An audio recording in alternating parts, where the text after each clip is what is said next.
दोस्तों, नौकरी अच्छी है या व्यापार, इस विषय पर है ये कहानी। सौरभ नाम का एक आदमी आईटी कंपनी में काम करता था। उसे अच्छी खासी तनख्वाह थी। इसका उसे गुरूर भी था। उसे लगता था कि नौकरी करना व्यापार से अच्छा होता है, इसलिए वो हमेशा छोटे मोटे काम करने वालों की मजाक उड़ाता था। ऑफिस बॉय का वो हमेशा अपमान करता।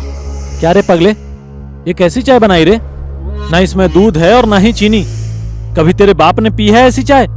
बेचारा ऑफिस बॉय इस पर कुछ ना बोलता और सॉरी साहब बोल के चला जाता। सौरभ की कंपनी के सामने एक समोसे वाले का ठेला था। अक्सर इस कंपनी के लोग लंच ब्रेक में उस ठेले पर जाकर समोसे खाते। सौरभ भी कभी कभार उस समोसे वाले के पास जाकर समोसे खाता। तभी सौरभ को एक दिन समोसे वाले के साथ मजाक करने का सूझा। ओ समोसे वाले भैया, यार तुमने तो तुम्हारी ये दुकान बड़ी सज धज कर रखी है। तुम्हारे पास अच्छा खासा मैनेजमेंट स्किल है, पर क्या तुम्हें नहीं लगता कि समोसे बेचकर तुम्हारा समय बर्बाद कर रहे हो? ओ कैसन साहब? अरे सोचो, अगर तुम मेरे जैसे अगर कोई बड़ी कंपनी में काम करते तो आज मेरे जैसे मैनेजर होते। क्यों, सही कहा ना? समोसे वाले ने सौरभ की तरफ देखा और बोला, बात तो सही कहा साहब आपने, पर मेरी भी एक बात सुन ही लो। वो क्या? साहब जी, मुझे लगता है कि मेरा काम आपसे बेहतर है। वो कैसे? तुम तो मामूली समोसे बेचते हो, फिर तुम्हारा काम कैसे बड़ा हो सकता है? वो ऐसन बात है साहब जी, 10 साल पहले मैं एक टोकरी में लेकर समोसे बेचता था। उसी समय आपको इस कंपनी में जॉब मिली। उस समय मैं 10,000 रुपये महीने कमाता था और आपको उसी समय 10,000 तनख्वाह थी। पिछले 10 साल में हम दोनों ने काफी तरक्की कर ली। आप उस कंपनी में मैनेजर बन गए और मैंने इसी बीच अपनी एक समोसे की दुकान खोल ली और इस इलाके का मशहूर समोसे वाला बन गया। तो समोसे की दुकान खोलना कौन सी बड़ी बात है? कोई बड़ी बात नहीं है साहब जी, लेकिन मेरी बात तो सुन लीजिए। हाँ, कहो। देखो साहब जी, अब आपकी तनख्वाह है महीने का 1 लाख और मैं भी लगभग उतने ही या फिर उससे ज्यादा समोसे बेचकर कमाता हूँ। इसलिए मैं ये दावे के साथ कह सकता हूँ कि मेरा काम आपसे बेहतर है और मेरे बच्चों का भविष्य भी सही है। सौरभ ने कुत्सित होकर पूछा, बच्चों का भविष्य? मैं बताता हूँ साहब जी, जरा मेरे बातों पर ध्यान दीजिए। मैंने उस समय कम पूंजी में अपना कारोबार शुरू किया, पर अब मेरे बच्चों को ऐसा करने की जरूरत नहीं पड़ेगी। एक दिन मेरा बेटा इस कारोबार को चलाएगा। उसे अब जीरो से शुरू करने की जरूरत नहीं, क्योंकि उसे मेरा शुरू किया कारोबार ही आगे बढ़ाना है। पर साहब, आपके बारे में सब उल्टा है, क्योंकि जिस कंपनी में आप काम करते हो उस कंपनी के मालिक के बेटे को उसका फायदा होगा, ना कि आपके बच्चों को। आपके बच्चों को तो फिर से जीरो से शुरू करना पड़ेगा। अब साहब, आपकी कंपनी की पोस्ट तो आप अपने बच्चों को नहीं दे सकते हैं, उन्हें तो फिर से स्टार्ट करना पड़ेगा, जैसे आपने 10 साल पहले किया था। मेरा बच्चा मेरा ये कारोबार यही स्टेज से आगे बढ़ाएगा और आपके बच्चे को मैनेजर बनने तक मेरा बेटा कहां से कहां तक पहुंच जाएगा। सौरभ सोच में पड़ गया। अब आप ही बताओ साहब जी कि कौन टैलेंट और समय बर्बाद कर रहा है और कौन नहीं। सौरभ को बात समझ में आ गई। उसने समोसे के पैसे दिए और वहां से चला गया। तो दोस्तों, आप कमेंट बॉक्स में बताइए कि नौकरी अच्छी है या व्यापार। आप क्या करना पसंद करोगे? हमें आपके कमेंट का इंतजार रहेगा। फिर मिलते हैं एक नई कहानी के साथ, पर सब्सक्राइब करना ना भूले। धन्यवाद। आनंद शर्मा जी एक सरकारी दफ्तर में काम करते थे। दफ्तर आने जाने के लिए वे स्कूटर का इस्तेमाल करते।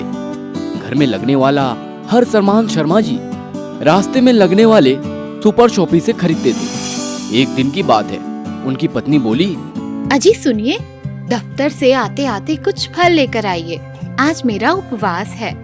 शर्मा जी बोले, हाँ जरूर लाता हूँ, पर तुम ये फिजूल में उपवास क्यों पड़ती हो? तबीयत देखो तुम्हारी कैसी हो गई है। इस पर पत्नी बोली, कुछ नहीं हुआ है मुझे, आप ध्यान करके उतने फल ले आइए। हाँ कहकर शर्मा जी ऑफिस चले गए। काम के चक्कर में शर्मा जी दफ्तर से आते आते फल लेना भूल गए। तभी शर्मा जी को सड़क किनारे ताजा फल बेचते हुए एक बीमार सी दिखने वाली बुढ़िया दिख गई। शर्मा जी ने सोचा, कहाँ उस सुपर शॉप पे जाकर समय बर्बाद करते हैं, उससे बेहतर है इस बुढ़िया से ही खरीद लो। उन्होंने बुढ़िया से पूछा, माई केले कैसे दिए? बुढ़िया बोली, बाबूजी 30 रुपए दर्जन। शर्मा जी बोले, माई 20 रुपए दूंगा। बुढ़िया ने कहा, 25 रुपए दे देना, 2 पैसे मैं भी कमा लूंगी। शर्मा जी बोले, 20 रुपए ले रहे हैं तो बोल। बूझे चेहरे में बुढ़िया ने नाव में गर्दन हिला दी। शर्मा जी बिन कुछ कहे आगे चल पड़े और सुपर शॉपिंग आकर केले का भाव पूछा तो वह बोला, 50 रुपए दर्जन है बाबूजी, कितने दर्जन दो? शर्मा जी बोले, 2 साल से फल तुमसे ही ले रहा हूँ, ठीक भाव तो लगाओ भाई। तो उसने कहा, बाबूजी यहाँ हम तोल भाव नहीं करते, लेने हैं तो बोलो, मेरे पास और भी कस्टमर है। शर्मा जी को उसका यह व्यवहार बहुत बुरा लगा। उन्होंने कुछ सोचकर स्कूटर को वापस ऑफिस की ओर मोड़ दिया। सोचते सोचते वो बुढ़िया के पास पहुंच गए। बुढ़िया ने उन्हें पहचान लिया और बोली, बाबूजी केले दे दूं, पर भाव 25 से कम नहीं लगाऊंगी। शर्मा जी ने मुस्कुराकर कहा, माई 1 नहीं 2 दर्जन दे दो और भाव की चिंता मत करो। बुढ़िया का चेहरा खुशी से दमकने लगा। केले देते हुए वो बोली, बाबूजी मेरे पास थैला नहीं है। फिर बोली, एक टाइम था जब मेरा आदमी जिंदा था, तो मेरी भी छोटी सी दुकान थी, सब्जी फल सब बिकता था उस पर। आदमी की बीमारी में दुकान चली गई, आदमी भी नहीं रहा, अब खाने के भी लाले पड़े हैं, किसी तरह पेट पाल रही हूँ, कोई औलाद भी नहीं है जिसकी ओर मदद के लिए देखूं। इतना कहते कहते बुढ़िया रुआसी हो गई और उसकी आंखों में आंसू आ गए। शर्मा जी ने 100 रुपए का नोट बुढ़िया को दे दिया तो वह बोली, बाबूजी मेरे पास छुट्टे नहीं हैं। शर्मा जी बोले, माई चिंता मत करो, रख लो, अब मैं तुमसे ही फल खरीदूंगा और कल मैं तुम्हें 1000 रुपए दूंगा, धीरे धीरे चुका देना और परसों से बेचने के लिए मंडी से दूसरे फल भी ले आना। बुढ़िया कुछ कह पाती उसके पहले ही शर्मा जी घर की ओर रवाना हो गए। घर पहुंचकर उन्होंने पत्नी से कहा, ना जाने क्यों हम हमेशा मुश्किल से पेट पालने वाले, थड़ी लगाकर सामान बेचने वालों से मोल भाव करते हैं, किंतु बड़ी दुकानों पर हम मुंह मांगे पैसे दे आते हैं। शायद हमारी मानसिकता ही बिगड़ गई है। गुणवत्ता के स्थान पर हम चौका-चौध अधिक ध्यान देने लगे हैं। अगले दिन शर्मा जी बुढ़िया को 1000 रुपए देते हुए बोले, माई लौटाने की चिंता मत करना, जो फल खरीदूंगा उसकी कीमत से ही चुक जाएंगे। जब शर्मा जी ने दफ्तर में ये किस्से बताए तो सबने बुढ़िया से ही फल खरीदना प्रारंभ कर दिया। 2 महीने बाद ऑफिस के लोगों ने बुढ़िया को एक हाथ ठेला भी भेंट कर दिया। बुढ़िया अब बहुत खुश थी। उचित खान पान के कारण उसका स्वास्थ्य भी पहले से बहुत अच्छा था। हर दिन शर्मा जी और ऑफिस के दूसरे लोगों को दुआ देती नहीं थकती। शर्मा जी के मन में भी अपनी बदलती सोच और एक असहाय निर्बल महिला की सहायता करने की संतुष्टि का भाव महसूस करते हैं। दोस्तों, जीवन में किसी बेसहारा की मदद करके देखो, अपनी पूरी जिंदगी में किए गए सभी कामों से ज्यादा खुशी मिलेगी। और जो रास्ते पर ठेले पर सामान बेचते हैं उनसे कृपया मोल भाव ना करें। वे पैसा कमाने के लिए नहीं बेचते, बल्कि अपना पेट पालने के लिए मजबूरन सामान बेचते हैं। 2-5 रुपए उनको ज्यादा भी दे दिए तो वे आपको उम्र भर दुआएं देते रहेंगे। ये कहानी है एक जाबाज पुलिस ऑफिसर शिवांश की। शिवांश के पिता काशी बहुत ही गरीब थे। उनका बस एक ही सपना था कि उनका बेटा शिवांश एक ईमानदार और जाबाज पुलिस ऑफिसर बने। इसलिए काशी दिन रात फैक्ट्री में मेहनत कर अपने बेटे के पढ़ाई के लिए पैसे जुटा रहा था। वो बीमार होने के बावजूद रोज फैक्ट्री में काम करने जाता। ये देखकर उनकी पत्नी नीता बोली, अजी सुनिए, आज आपको मेरी बात माननी ही पड़ेगी। आपको इतनी तेज बुखार है, कम से कम आज तो आप फैक्ट्री मत जाइए। तो काशी ने कहा, नहीं, अगर मैं नहीं गया तो फिर आज की मेरी तनख्वाह कट जाएगी और अब शिवांश के इम्तिहान आने वाले हैं, उसकी फीस के लिए पैसे भी तो जुटाने हैं। तुम चिंता मत करो, मैं बिल्कुल ठीक हूँ। एक बार मेरा बेटा पुलिस अफसर बन जाए फिर मैं आराम ही आराम करूंगा। ये कहकर काशी फैक्ट्री चला गया। अब उधर शिवांश के पिता फैक्ट्री में दिन रात मेहनत करते। ये ले बेटा शिवांश, तेरे कोचिंग की फीस। तेरा पुलिस भर्ती का इम्तिहान आने वाला है ना, पैसे की तू बिल्कुल चिंता मत करना।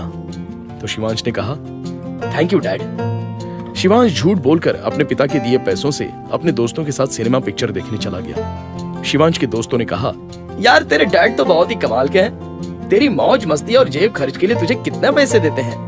और एक हमारे डैड हैं जिनके पास इतनी सारी दौलत है, फिर भी हर समय बचत का लेक्चर देते रहते हैं। कहते हैं पैसे खूब पसीने बहाकर कमाए जाते हैं। काश मेरे डैड भी तेरे डैड जैसे होते यार, तू बहुत ही किस्मत वाला है। तो शिवांश ने कहा, हाँ वो तो है। एक दिन शिवांश देर रात पिक्चर देखकर घर पहुंचा, जहां उसने छुपकर अपने माता पिता की बातें सुनी। शिवांश की मां ने कहा, सुनिए, अब से आप उस फैक्ट्री में काम नहीं करेंगे। आज तो हद हो गई। उन लोगों ने आपको चोर कहकर इतना बेइज्जत किया, आप पर हाथ उठाया। बस अब बहुत हो गया। मैं शिवांश को सब सच बता दूंगी कि उसके पिता पैसों के लिए कितनी मुश्किल झेलते हैं। तो काशी ने कहा, नहीं, जब तक मेरा बेटा पुलिस अफसर नहीं बन जाता तुम उसे कुछ नहीं बताओगी। वो बहुत ही होनहार है, मुझे उस पर पूरा भरोसा है। और ये तो छोटी मोटी चोट है, तुम परेशान मत हो। बस एक बार शिवांश पुलिस अफसर बन जाए, फिर मैं सबसे फक्र से कह सकूंगा कि मैं एक ईमानदार पुलिस ऑफिसर का पिता हूं। चलो तुम खाना लगाओ, शिवांश आता ही होगा। अपने पिता की दुख और सच्चाई जानकर शिवांश को बहुत ही दुख हुआ। उसे अपनी गलती का एहसास हो गया। वो रात भर अपने कमरे में रोता रहा और उसने ठान लिया कि अब वो अपने पिता की जगह काम करेगा और दिन रात मेहनत कर अपने पिता के सपने को पूरा करेगा। अगले दिन जब काशी काम पर पहुंचे तो वहां के मैनेजर ने उन्हें घुसने नहीं दिया और काम से निकाल दिया। काशी ने कहा, मैनेजर साहब, अगर मैंने काम नहीं किया तो मेरे बेटे को पुलिस में भर्ती करने का मेरा सपना अधूरा रह जाएगा। मुझ पर रहम कीजिए। तो मैनेजर ने कहा, एक चोर का बेटा पुलिस, चल निकल यहां से। तो काशी ने कहा, यकीन मानिए मैंने कोई चोरी नहीं की। काशी उदास होकर घर लौट आया और सोच में पड़ गया। तभी शिवांश घर आया और बोला, पिताजी, मुझे मेरे कोचिंग में नौकरी मिल गई है और मेरी परीक्षा होने तक अब मेरी कोई फीस भी नहीं लगेगी। अब आपको मेरी फीस के लिए चिंता करने की कोई जरूरत नहीं है। यह सुनकर काशी बहुत खुश हुआ और अपने बेटे को गले से लगा लिया। लेकिन शिवांश ने अपने पिता से झूठ कहा था, क्योंकि अब शिवांश एक कंप्यूटर शॉप में पार्ट टाइम नौकरी करने लगा और बाकी टाइम वो दिल लगाकर खूब पढ़ाई करता और बचे पैसे अपनी माँ को घर खर्च के लिए देने लगा। ये सब देखकर काशी की चिंता दूर हो गई। धीरे धीरे समय गुजरा और शिवांश की मेहनत रंग लाई। शिवांश ने अपनी कड़ी मेहनत से पुलिस परीक्षा पास की और अपने पिता को सरप्राइज देने के लिए अचानक ही उनके सामने पुलिस की वर्दी में वो आ खड़ा हुआ। अपने बेटे को पुलिस की वर्दी में देखकर काशी के आंसू थमने का नाम नहीं ले रहे थे। शिवांश ने अपनी टोपी उतारकर अपने पिता के सर पर पहना दी। काशी ने कहा, आखिर मेरे बेटे की मेहनत रंग लाई। तो शिवांश ने कहा, नहीं पिताजी, ये तो आपकी मेहनत का नतीजा है जो मैं ये कर पाया। शिवांश ने नम आंखों से अपने पिता को गले लगा दिया और अंत में सभी फैक्ट्री के लोग ये जानकर ताज्जुब रह गए कि आखिर काशी ने वो कर दिखाया जो उसने कहा था।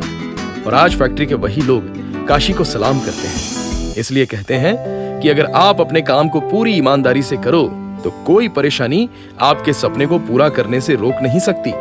इसलिए कहते हैं, जहां चाह है वहां राह है।